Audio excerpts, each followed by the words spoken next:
starting to like I'm starting to crack up here though. You know what I mean?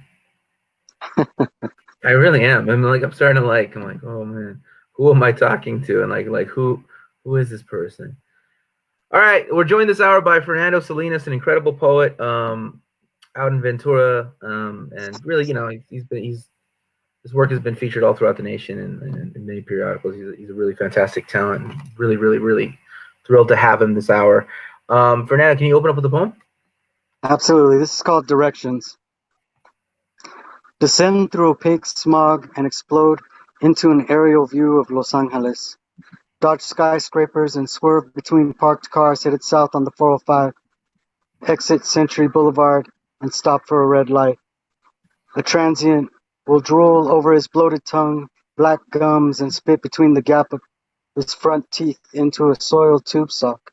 Wipe your eyes and then your feet until the world seems a little bit brighter. The spit shine cleaner will stick out the light of side of his hand for change, but the light will turn green, and with your glorious ass to him, he'll make two fists, every jagged fingernail digging into the palms of his hands except for his thumbs and middle fingers, and he'll jab those first at the dirty brown sky, and then at you, but you won't see him.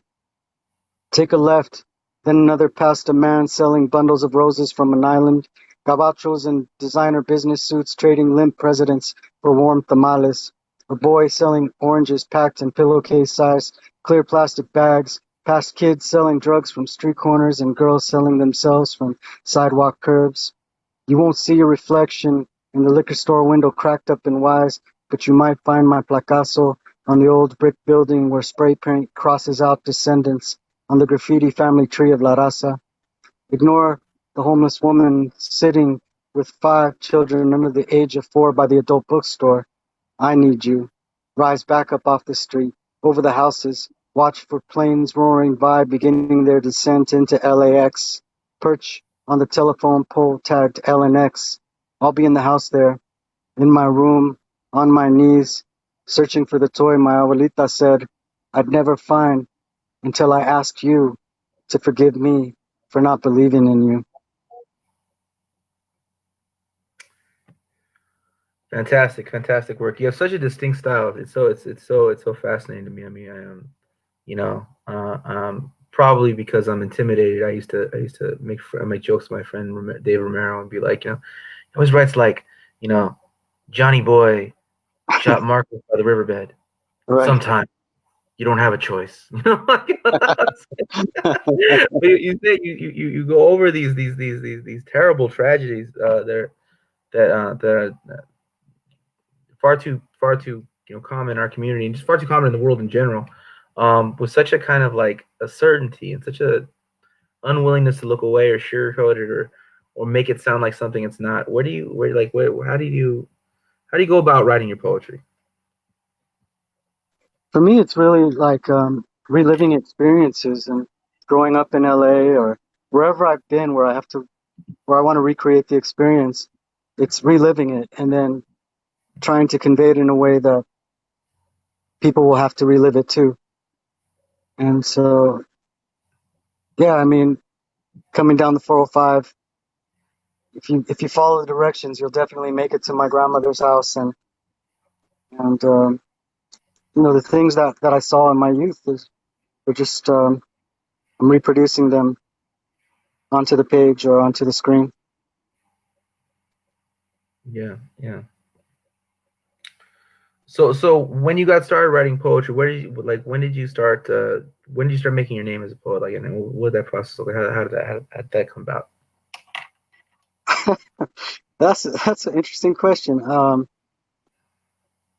don't know if I ever really went out of my way to make a name for myself as a poet. I just mainly wanted to be heard, so I'd go to every open mic I could find, and occasionally somebody would say, "Hey, I like your work. Can I include you in my anthology?" Or "Can I have a feature?" And then when you feature, you're usually featuring with somebody else who has been heard of, whether it's, well, you know the process. And that's pretty much how I became more recognized, I guess, is by working with poets who were recognized, who've been doing it for 40 years, 50 years, and they just kind of Mhm. invited me under their wing. And does that make sense? Yeah, it does make sense. So throughout the process of doing this, a number of venues, a number of places have come up when discussing, talking things with poets, and this is going to be viewed at some point in time by a wide variety of people who may not be familiar with the Southern California poetry scene. So, just different open mics, different venues. People have talked about Dim Lights, they talked about the Poetry Lounge, they talked about Beyond Broke, they talked Yeah, about this place, the Green, back in the day. They talked about Corazon de Pueblo, talked about this. Tell us, what were the venues that you frequented when you were just getting, when you were getting more recognized? I definitely hit the poetry lounge, but my work didn't really fit in there at the time. my, I don't know. I Still might wasn't, not. you know what I mean? But I don't know. There's a lot of places that aren't around anymore. That's one of the sad things about these venues. But the Cobalt with Rick Lupert, Cobalt. yeah, the Cobalt. That was, I don't even remember where it was now. Just I always thought of it in the valley, in that area. Um, Malibu. I like doing Malibu because there's a lot of good poets out there. Um, E.P. Foster Library in Ventura is very much like a home. They make people feel as comfortable as possible. But I would travel up San Luis Obispo and out to New York when I could, and just wherever I could find other people doing big things and related to poetry.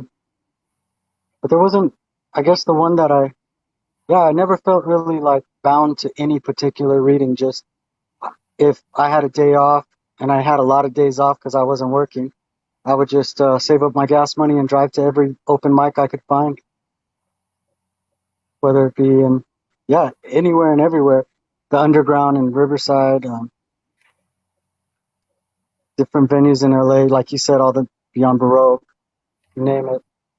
Um, gosh, yeah.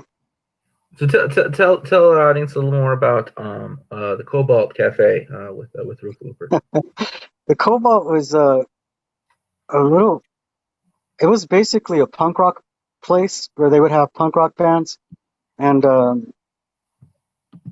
it was dark, and it could have, like, if it had poles, it would have looked like a dark, dirty strip club, but it didn't. It had a stage, and it was in a, I can't even tell you, like, the carpets were just nasty as all heck, and everything was painted black, and the bathrooms couldn't touch anything. This was Yeah, pre-COVID, so it's like, you didn't know what you were going to catch. It was just, you just knew not to touch anything. But yeah, you'd get in, and it's dark, and they'd be like five, sometimes seven, sometimes maybe if you were lucky, 20 people, but all there and dedicated and going back. And Rick Lupert hosted that one. And he had me out a couple of times. It was a nice venue. You go out there and he'd print broadsides for you. And that's how you would get paid, is by selling the broadsides that he made for you, whatever they take out the door. So that was pretty cool. I like that place. yeah. I mean, I would say you're such a glasses half full kind of guy, because I was like, there was nice aspects of it. The stage was all right. The chairs weren't broken. The bathroom wasn't that dirty. I mean, like, yeah, the floors were all sticky and fucked up. But just focus on the negative. But you kind of like that stuff, so I maybe it do. isn't. Maybe it isn't. Yeah. Yeah, I you're like a nostalgic. venue that's going to be kind of make you uncomfortable, and I don't know that it did. Maybe a lot of people felt super comfortable there, Yeah. but that's the way I would call it. Just the dim lighting, the mood, definitely had personality. How would you describe Rick Lupert as a host? He's just in general, he's a tough guy to understand unless you really to know him, and he's flat. Like, you can't tell that he's joking when he's joking. And I have that type of sense of humor from time to time, but I think he's very kind and considerate. He really takes time to Yeah. understand your work before he has you read, and then to take the time to make broadsides and find ways to get you paid. That's just not something that a lot of venues will do. A lot of people will invite you to read and feel as though you're the one that should be honored to be heard, as opposed to Right, right, right. having a venue honored to hear you. So I like him. I think he's very gracious and very kind, and he's he's a great guy. At least what I know of him. Yeah. Yeah, you don't want to, you don't want to, you know, you don't want to vouch for every aspect of his life. But as a venue host, I thought I always found him hilarious. I thought he was always like he was like really one of. Yeah. So what poem did you choose for your broadside, and what did it look like? Oh man. I think. Oh my gosh. I don't. I think it was. I don't know. It had to do with. It was something about pagan ritual sexuality thing. I don't know, man. I was in a. I was single at the time, maybe, and I was writing a lot of erotic poetry, and I Yeah. mean, you know, I don't really know. I knew it was. You're usually not a bashful guy, and you got some disclaimers. I'm very curious about this broadside. No, I don't. I don't even remember what the broadside looked like. It might have been like a woman's leg or something. It could have just.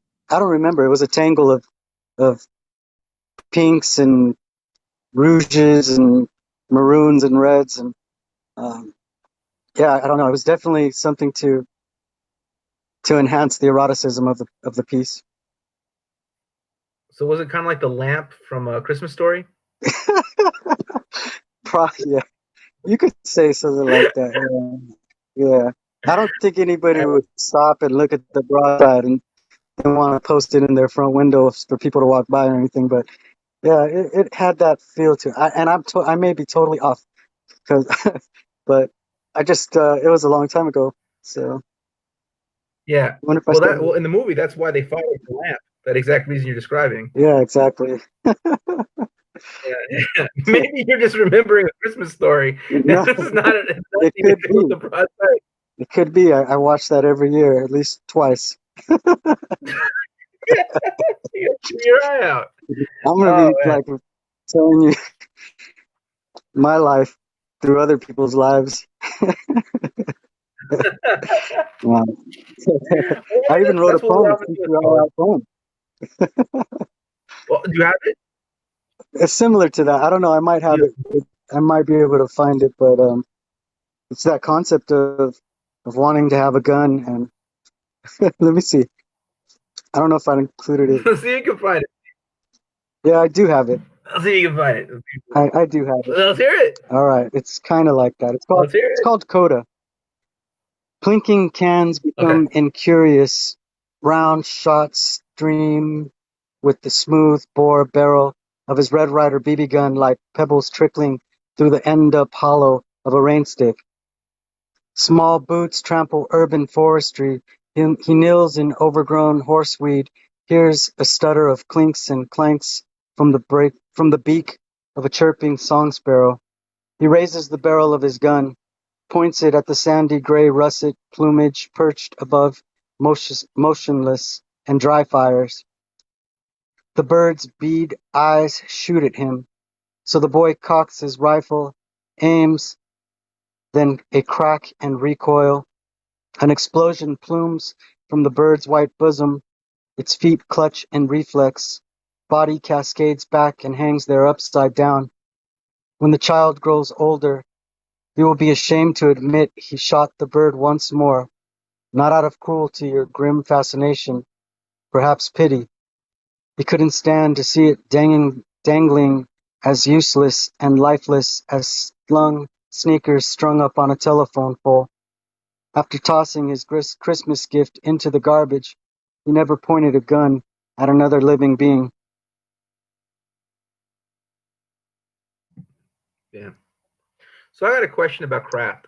Yes. You have very signature type endings, right? The endings are always kind of they are kind of a gut punch, but there's also a lack of resolution.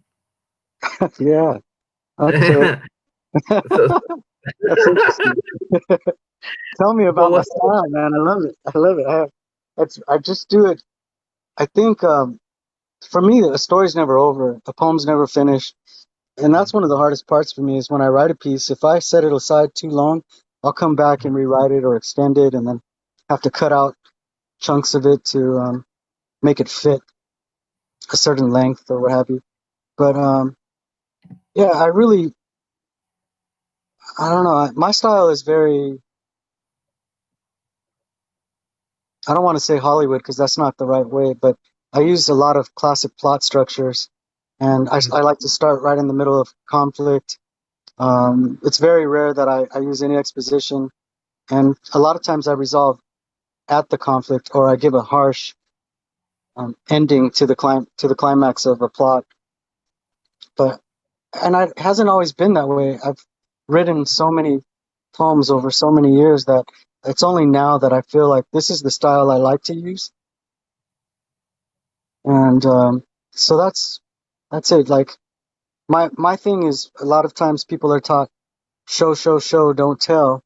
But I like to show and then just tell people in case they didn't see what I wanted them to. Yeah. So maybe there is resolution. I'm just waiting for like a happy ending or something like that. You Oh yeah. know. I don't remember the last time I had a happy ending to anything. And and that's In your writing probably or in your life. in the,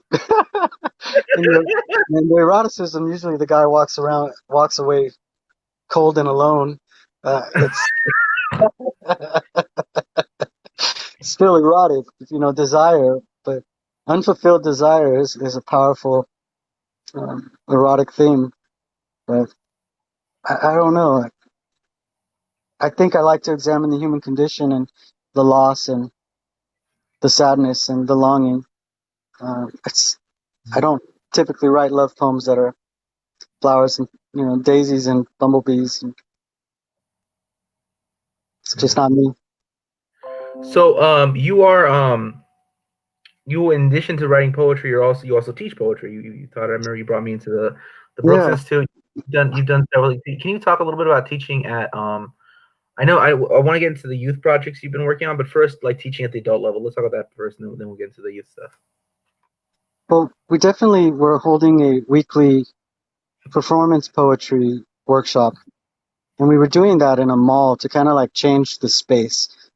Just and a lot of people will say that's not the best place to have a venue for writing, and it probably wasn't because you have the train going through and the music coming over the speakers. But in any case, the idea for me is to, at least at that venue, was to have a different person from the community of poets in the world in general come in and teach a particular style or approach to poetry that they use when they're writing. Because I, unless I'm being paid to teach, let's say 16, 18 weeks or however many weeks, my feeling is that if I only teach people what I know and how I write, then I'm going to end up with a bunch of voices that sound like me.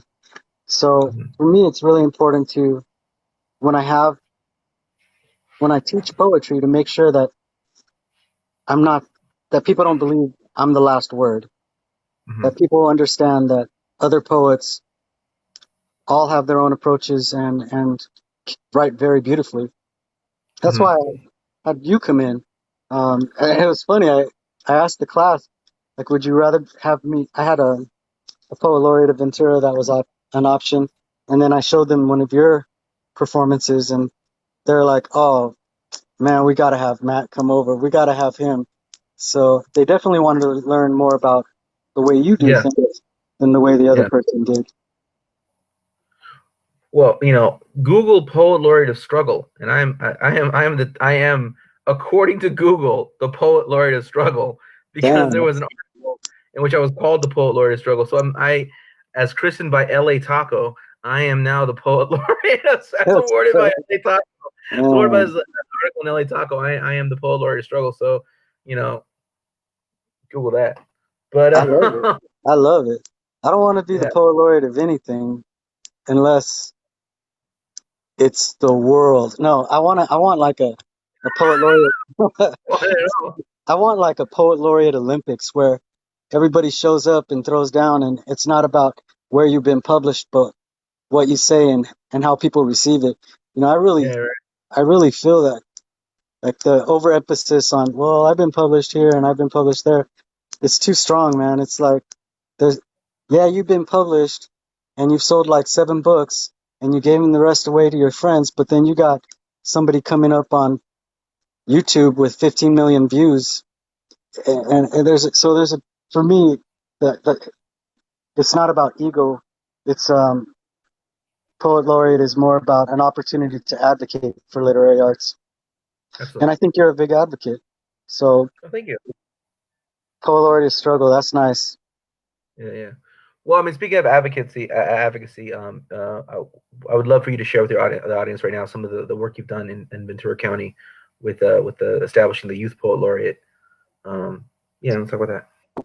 Yeah, okay. Well, it started with back in 2010. I saw that LA had come up with a poet laureate, for, or they were renewing the poet laureate or establishing an adult poet laureate, and I ended up calling the Arts Council in Ventura County and asked why we didn't have one in the county, and they said, well, why don't you go ahead and do it? So we Hmm. put together a crew and made that happen. But I really feel, I don't know, I really felt that there was a need for a youth poet laureate. And same thing happened. You know, LA established Youth Poet Laureate with Urban Word, and Amanda ended up becoming like the National Youth Poet Laureate. So I really pushed to establish a Youth Poet Laureate for Ventura County, and did that. We did that. So I, I, I initiated the Poet Laureate, Adult Poet Laureate for Ventura County like in 2010, and then we inaugurated our first Youth Poet Laureate in 2018, Unique Sheehy. And then this year was Genesis Perez, both Hmm. phenomenal poets. And the reason I felt that we needed the Youth Poet Laureate, is because they're saying so much and they're so youth. When I say they, is just in the heart of every issue in the world, and they're really speaking to those issues in their poetry through their work. So I just felt like we needed to create a new platform for youth to be heard. Who was the first adult poet laureate? Mary Kay Rummel, professor out of Cal State University, Channel Islands, and she did a lot of work. And she was going into like elementary schools and having the whole school produce visual art and then have literary responses to that. Fantastic. She did a lot of fantastic work in Ventura County. Yeah. With the youth programs, it's more than just a poet laureateship program. That you also have a press in which you kind of talk Yeah, about. I use Spitshine came about to anthologize the work that I do in like juvenile facilities or reporting centers or in high schools, whatever. I just needed like an immediate way to to add another platform to provide another venue or voice for youth and have them be heard and have their work be distributed. So started Spitshine, and I think we're on our like 6th book of anthologized work. We also published Unique Sheehy just last month, Youth Poet Laureate, and yeah, that's really the key. The key was finding an immediate way to publish youth and not have to go through other editors who would just, I don't know. Does that make sense? I asked that question because I don't know if I'm answering specifically the question you asked. No, no, no. I'm just like so what was the process of putting together the poems? How'd you go about it? I mean, there are those who might watch later or be tuning in wondering, you know, I they may be doing poetry in their hometown and being like, someone should do something to youth. So like, how do you? What's step one, step two? What were the practical steps towards The a first youth part, adult? yeah, the first part for me was actually finding the youth that was interested in writing and that wanted to be heard. And I work with a lot of different organizations, so not only just the Arts Council, but California Poets in the Schools, Poetry Out Loud, Artists in the Classrooms. I can't think of them all right now, but during that particular year, I think I had taught at 17 different schools, not just in the county, but all over. And so I was able to identify some of the more savvy writers, and then just I wanted to acknowledge them. I wanted to help lift them up. So I started collecting work and having all the kind of the release forms, parent signatures to make sure that I could publish their work. And when I do publish the work, it's never for profit. So it's always a fundraising event, whether it's for victims of domestic violence or LGBTQ community or the Youth Poet Laureate. And typically I'll have a venue, an uncommon venue. Like we published Scuffed Diamonds at out of working with Teresa Robledo, who owns a realty place in Fillmore, California. And then so we hosted the reading there and raised funds to publish the anthologies with the reading. And Yeah. so, and then the books go to the youth, and the youth can either sell them and use them for books or whatever they need to do, but or just to keep them and hand them to family with signatures. So, Mhm. and all of that is so it's finding the people that write and then working with them to develop their work, helping them edit their work, and just supporting them that way, Yeah. taking that work and publishing it. Yeah, well, I'm actually really interested in this because malls are very fairly committed to remaining malls. Realty firms are fairly committed to remaining realty firms, and yet you have this constant recurring theme in your life of trying to turn the whole world into a poetry venue. To Yeah, No, no, it's true. I'm genuinely, I'm saying It's like a true. joke. I am genuinely interested. I am genuinely interested. I'm genuinely interested in this desire to to do that. Because I think it speaks to this larger kind of question. Uh, like, why is art so compartmentalized? Like, why is it just like this is the place where the art happens? It's ironic. I think the key is the poet has always been identified as the poor person, right? And there's a lot of truth to it, but you give a person a voice and they don't have the restraints of working a instead of a 9 to 5, but like a 5 to 5 or a 12-hour, 16-hour days to survive. And you just give them time to reflect on life and speak for people who are too busy to speak for themselves. It's the perfect art form for people that don't have funds to produce a film or go into the recording studio. You just give people a piece of paper and a pencil or anything, Mhm. and then have them find a way to articulate themselves. So I think so often, and then also the idea that you can't really buy a poet. Like if a major corporation was to say, "Hey, can you write a poem for us about this, that," and it was against their ethics or their moral standing, then they would decline those funds. Unless you're a Hallmark poet, right? Like people don't even think about Hallmark anymore, but like that was a big thing. Is you could write a poem that would be in a birthday card or something like that, and maybe you'd make some money. But as far as actually saying something that had value or impacted people's lives in a more profound or long-lasting way, you had to take you have to take your art seriously. But anyhow, I just don't see. I don't think the. I think that the potential for art to become, I don't know, funded. Hmm. Literary art, poetry is Yeah. there, and it is in so many ways. Like if you, it's just, I don't know, maybe people are stuck doing what they've done for so long that they don't do it. That's, oh gosh, I feel like I just went, like I didn't articulate what I wanted to say about that. But I guess what another part of it is that there's poetry in everything, anything and everything, and so I don't think it should be.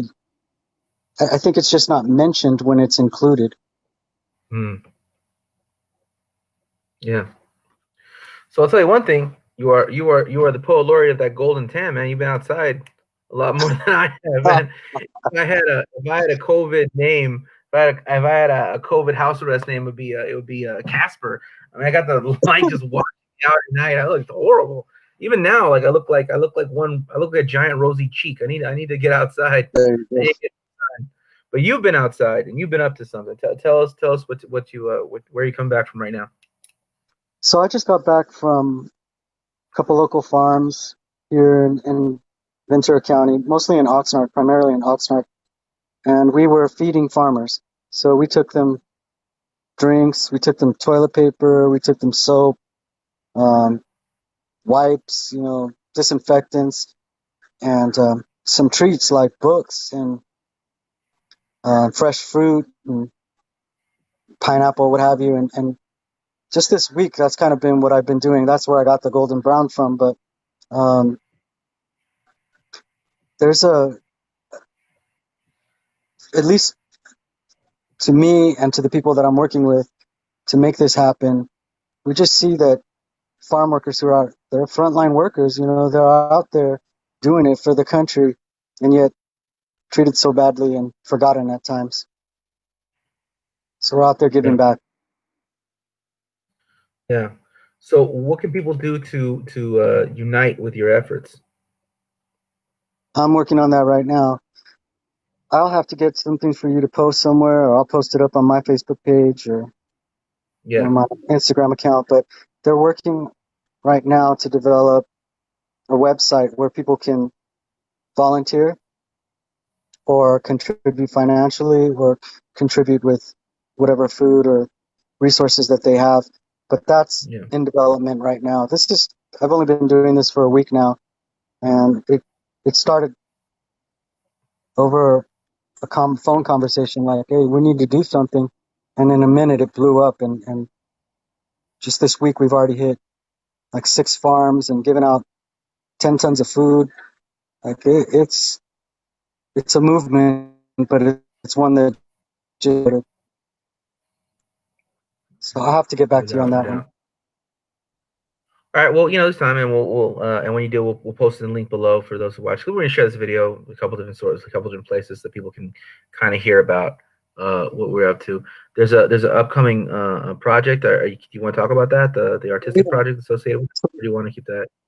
Okay, good. yeah, Good, that's good. also new. That just started in a conversation today where the idea is that we're going to reach out to different poets in the community and at large and have them write to for the frontline workers, the field workers, the people that are out there, and just speak about the conditions and the support that needs to be needed. That's needed. So I reached out to about 8 poets today.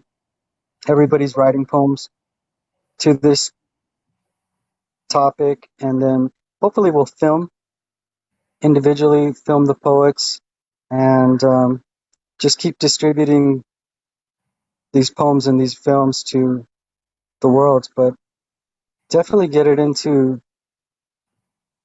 people that are just making promises to field workers and farm workers that and not keeping them.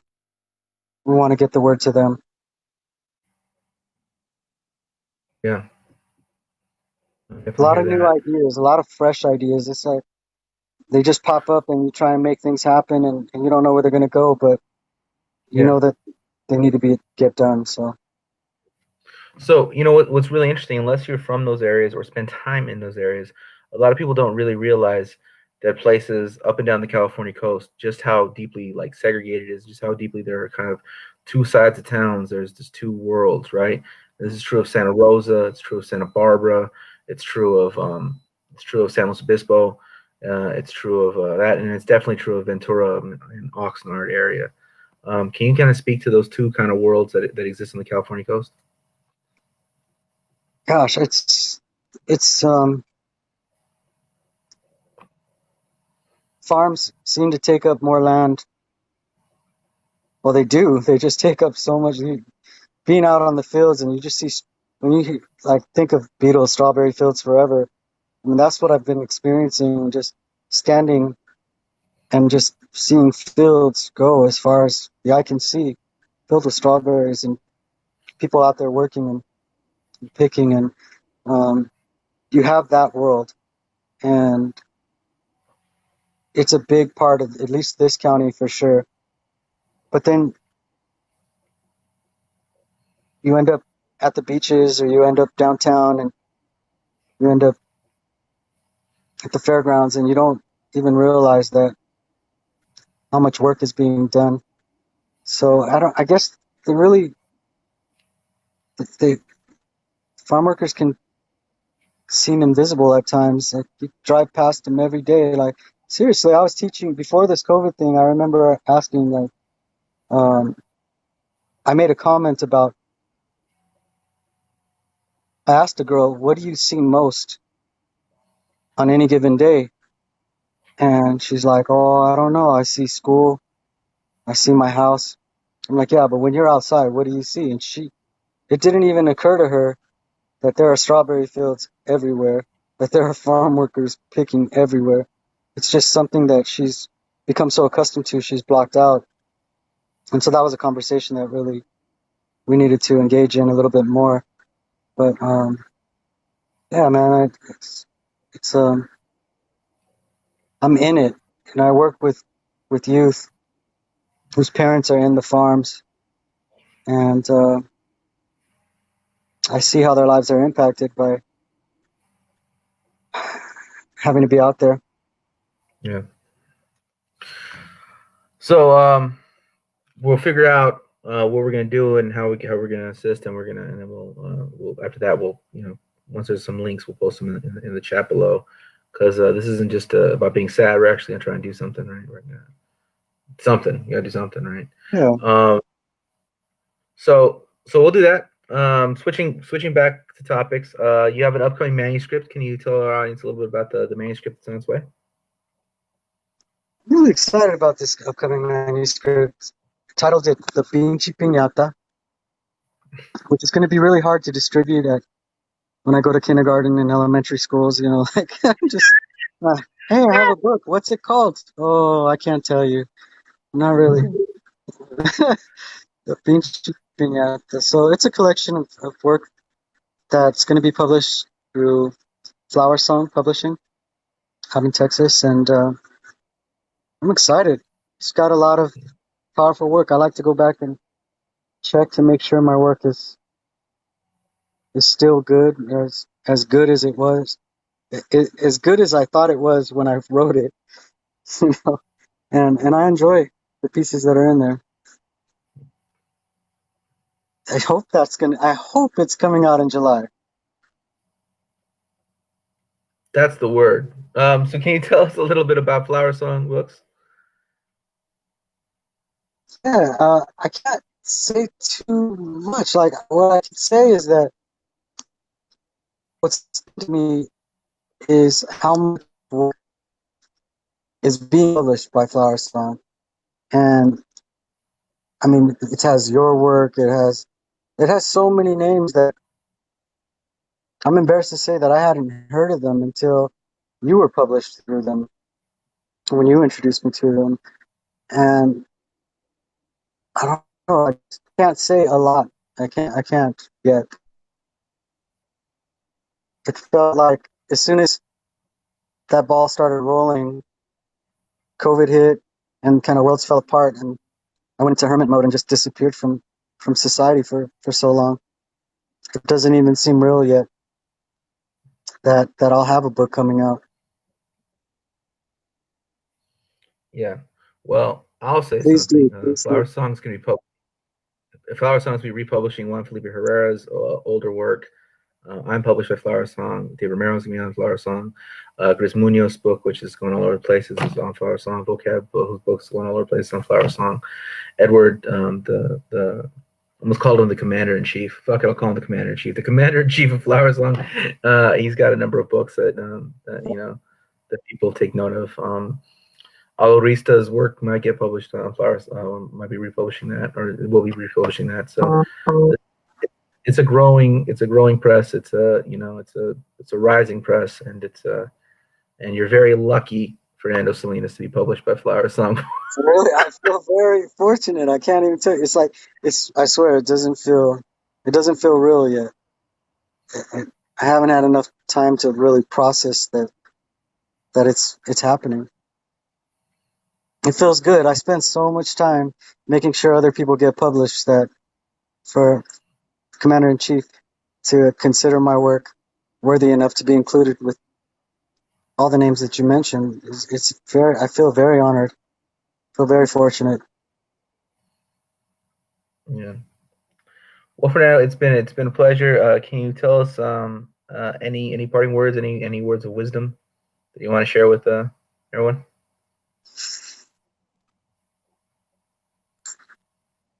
It usually takes me a few of a page to say anything profound, edit, think. I would just say, like I like editing, so I don't know, being put on the spot. I would just say that with all the time in the world right now, it's I guess my suggestion would be to write an epistle, to write a letter, poetic letter to the pandemic or the people you love, and take the time to experience the writing process and your own thoughts and your own emotions and share those because we've spent so much time feeling isolated. The page never, the page will never ignore you or dismiss you. It will always Walk listen out to on you. you. Yeah, well, it might disappear every once in a while, but you'll find it. But no, that's pretty much it. That's my advice: is write, write, write, write, write, write, write, write, and share. Yeah. Fernando, no easy solutions or happy endings. Salinas, thank you so much. Yeah. And I'm sure we'll be talking. Everyone, look out for the Pichi Piñata. All right. Thanks, Matt. Take care.